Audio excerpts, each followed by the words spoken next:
ГСП онлайн. Городские новости сейчас.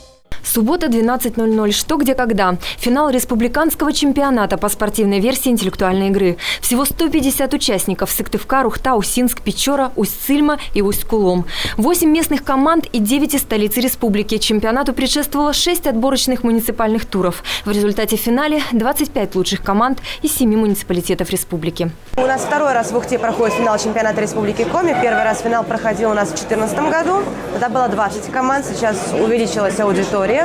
Изменения коснутся количества вопросов. То есть, если раньше мы играли 48, теперь их будет 60. Все-таки это интеллектуальный способ проведения досуга и пропаганда здорового образа жизни, и стремление к получению новых знаний. Кроме 60 базовых вопросов, командам между турами раздают внеконкурсные письменные задачки. Эдакая зарядка для мозгов. Подобная практика на интеллектуальной игре впервые. Организаторы мероприятия Лига интеллектуальных игр и Молодежный совет Ухты с нетерпением ожидают приезда в Рио главы республики. Победители получат медали и подарочные книги от Сергея Гапликова.